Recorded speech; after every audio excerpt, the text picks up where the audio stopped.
NIMA is what we refer to it as the National Institute for Materials Advancement. Basically, we have been operating for over 25 years as the Kansas Polymer Research Center, KPRC. This is really a rebranding that we've just undergone with the National Institute for Materials Advancement, mostly to give it more of the national flavor rather than the just, okay, we're the state of Kansas operation. Other than that, we are sticking with our core competencies in here, which basically we started out in a bio-based materials, mostly biopolymers working. We're in the middle of an agricultural in the Midwest. So it's a logical fit for us to be working in the biomaterials arena. Since most of the biomaterials we have worked historically on, now this is changing some going forward, but historically we've worked mostly with vegetable oils, which is a natural progression to make polyols that takes us to polyurethanes.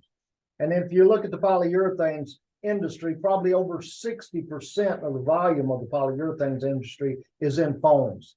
So whether there's closed cell, open cell, rigid, flexible, memory foams, polyurethanes are a huge portion of that. So again, a logical progression to foam. So those first three just sort of tended to fall in order as they fit together. About 10 years ago, we added to the team a young researcher who was specializing in electroactive materials. Now, this gave us a great third dimension to put with things, bringing this in here, adding, and there's a great overlap between the polymer materials aspect of this and the electroactive material. So lots of work been going on now in semiconductors, batteries, supercapacitors, hydrogen generation. So these are the kind of things that fall into the electroactive. And then more recently, with all of the press out there around the whole, the evils of plastic and focusing on the plastic circular economy, we've put in an emphasis in the areas of mechanical and chemical recycling. And chemical in this sense, also, we're talking about digestion. So if we're looking at enzymatic approaches to that. So you'll find a common theme through most of our stuff around research on sustainability, whether we're looking at, as it's noted here, natural dyes that can be used in these things, hydrogen generation from electrolysis, the green batteries and green materials that we're looking at. So ultimately what it boils down to, NIMA is being developed as a center for developing industrially relevant materials. We are a research institution. We do not have a PhD program here at Pitt State yet. So let me qualify it in that sense. But we are collaborating with other universities to move some of our students through PhD programs. But our work is applied research. So that's the industrially relevant component of this. We consider ourselves a training ground for the next generation of scientists and researchers. We are also a lighthouse for recruiting students and researchers into the STEM arena. And then ultimately, we want to be an industry resource, or we are an industry resource for both advanced technologies and testing analysis capabilities. So that's what this overlap here is indicated with our graph here. Our areas of focus, and I sort of touched on this already, is the bio-based materials, recycling, polyurethanes. Basically, my intention is we're not going to be exclusive to polyurethanes, but 5 years from now, I don't care where you are in the world, if you talk about polyurethanes in any form, I want you to immediately think of NIMA as a part. And similar to that, electroactive materials is now becoming a major focus for us. We also focus heavily on this educational outreach, because you'll hear me use the terms workforce development over and over. So if we are going to truly reshore a lot of technologies, if we're going to build the companies that we're wanting to out there, we've got to have the skilled workforce for that. That's a component. And then, as I already mentioned, we have set our analytical testing services up as a separate P&L in here for providing testing. So there's a number of things. This is just talking about, and definitely this slide is a little dated in that I said about 15 million. This number right now somewhere, we're really targeting something north of $50 million in this. To both, we're going to expand our educational facilities for polymer chemistry and engineering, plastics engineering, our material science. We're adding a new prove-out facility, and that funding has mostly been identified there. And then we've got to have some enhanced analytical testing space here in, and you'll hear me refer to the Tyler Research Center. That's just a physical building that NIMA is located in. And I'm not going to spend a lot of time, but this is the way we started out with $330,000 looking at a research park here, funding that we used. We took the learnings from that to start building our programs and demand for our efforts. We picked up another $300,000 to remodel our plastics engineering technology testing laboratories and upgrade that program. By the way, that plastics program is one of the oldest in the nation. That was started in 1969. So we are really ramping up over in that area. That was followed with the NIMA was established in 2020 with $1.6 million from the EDA and a matching $400,000. So we had a couple $1 million there just to put new equipment in. We picked up another $2.4 million from this to add scientists and some additional equipment. Right now, we're looking at building a prove-out facility right next to us here. As I said, that funding has mostly been identified at this point. We've been co-awardee on some other grants here picking up, and then most recently we announced $3 million for the center commercialization coming in here. I'm not going to go through these, but just giving examples of this. All of this testing equipment has been updated throughout the facility. So we've got everything from the analytical capabilities of polymers to the physical testing capabilities of the plastic materials as they're being produced. So all of these capabilities are now in-house and operational. Just an example is the atomic force microscope. We've got a new FESEM that gives us resolution down to 1 to 2 nanometers. As well. So lots of awesome capabilities. So this program, as I mentioned, the plastics program started in '69. Dr. Petrovich founded what we at that time called the Kansas Polymer Research Center in '94. We've seen lots of success. The Tyler Research Center we're sitting in now, state-of-the-art facility, was built in 2007.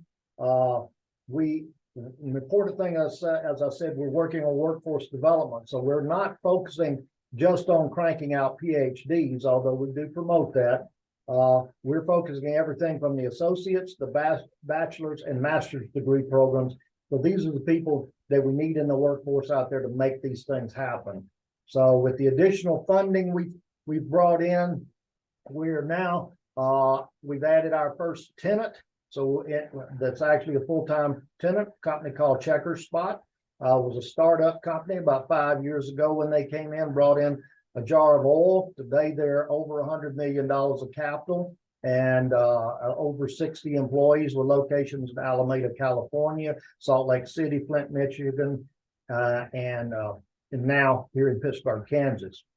Center for Commercialization has recently been funded.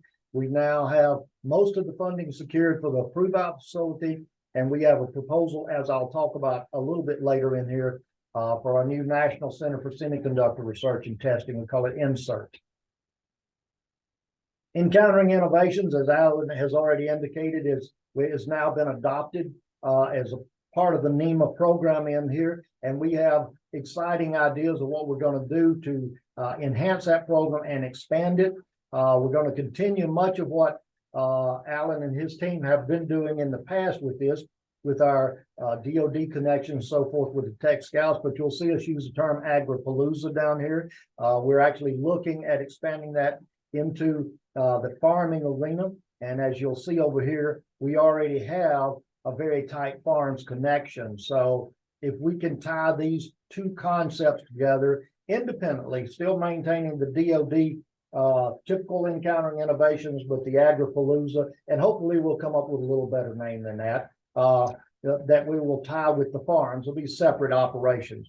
But Farms 2023, we've been doing this. We've been partnered with Arizona State and Virginia Tech KU and K-State Extension agents working with us for what we call Farmers Accelerating Research in Materials Science. That's our farms.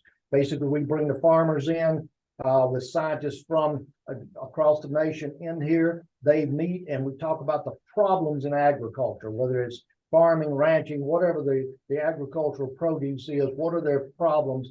And then after the farmers go away, the next day, just the scientists get together and assess then, okay, what did we hear and what parts of these may we be able to address with material science? An example that I just mentioned was Checker Spot. This is the company that now is a new tenant here in the Tyler Research Center. Quite often when people think that we're working on bio-based materials, they're thinking if you're compromising properties and performance. I think this is a classic example where that's just not the case. This technology, this core technology is called an algal core. We're basically using algal oils to produce a polyurethane foam that lightweights and strengthens, got great camber, great stability on these skis.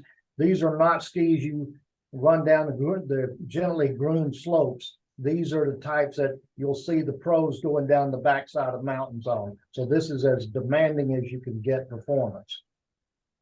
The next thing I want to talk about is vision. One of the things I'm driving for is what I call the Materials Alliance Zone of Kansas. And as I've said multiple times, I'm not ashamed at all to just steal ideas. This came straight from West Virginia. If you go to their website, they refer to it as the Polymer Alliance Zone. I didn't even bother changing the name very much. This worked great. In 1996, the coal mining country of the southwestern part of West Virginia basically was highly impoverished, much like the area right here in Pittsburg, Kansas. Once you pull the mining out of this area, you're left with an agricultural community. Today, if you go to the Polymer Alliance Zone's website, they claim to have one of the highest concentrations of high technology, special and engineered polymers production in the United States. That's my kind of goal. That's what I'm after, is to reproduce that in the Southeast Kansas region and basically just copy what they've done and bring this manufacturing base, leveraging our core competencies that we already have.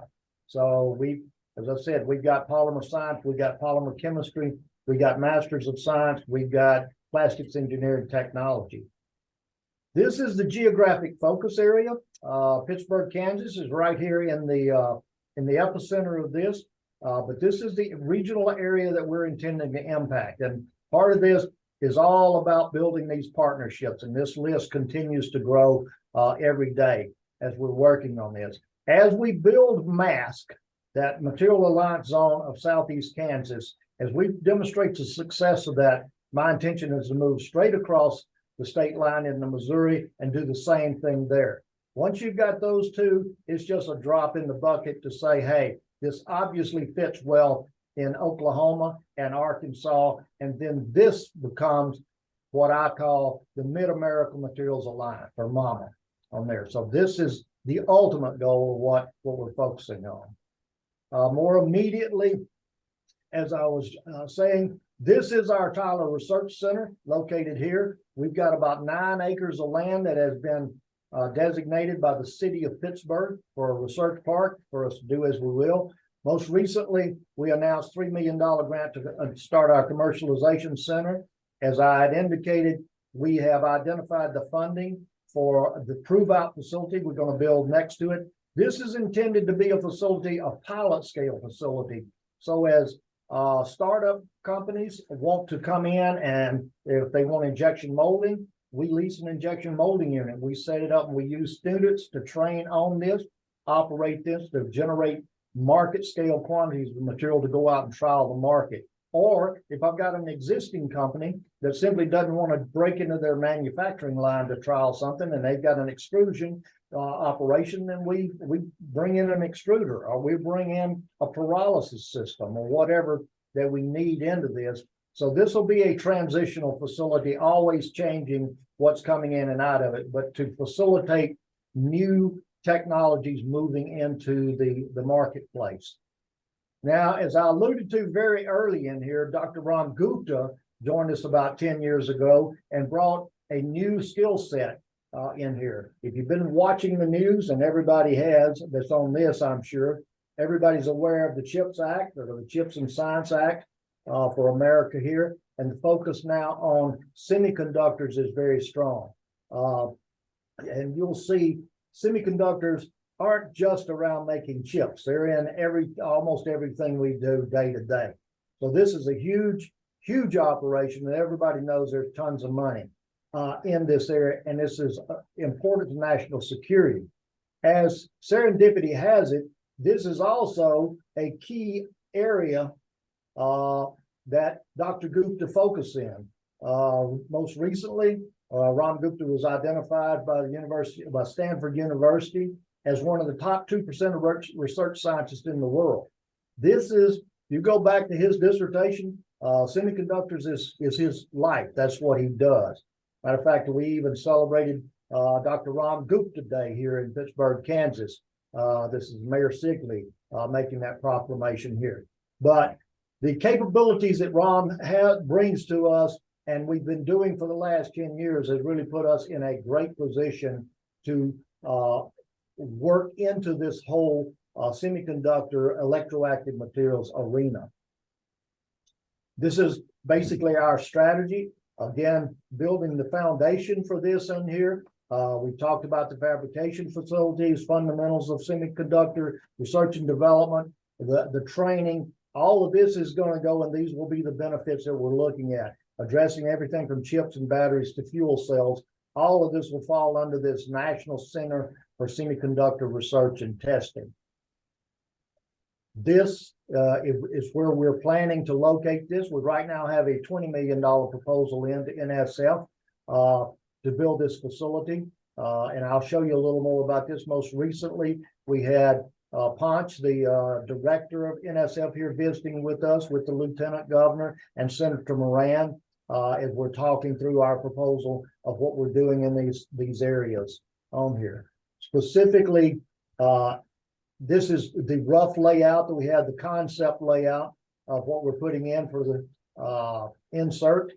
Basically, we're looking at 2 different wavelength pulse lasers of sputtering capabilities, lithographic capabilities in here, and then testing facilities and this is all about collaborative engagement on here. So these testing facilities will be supporting industry across, and we will be collaborating with other universities and industries in the development of these areas. Already looking at one potential partner coming in with us on some of this. And so as we're looking at this moving forward, this is most recently at EMP Shield with the $1.9 billion announcement there from Governor Kelly, Lieutenant Governor David Tolan, and here with us at this presentation.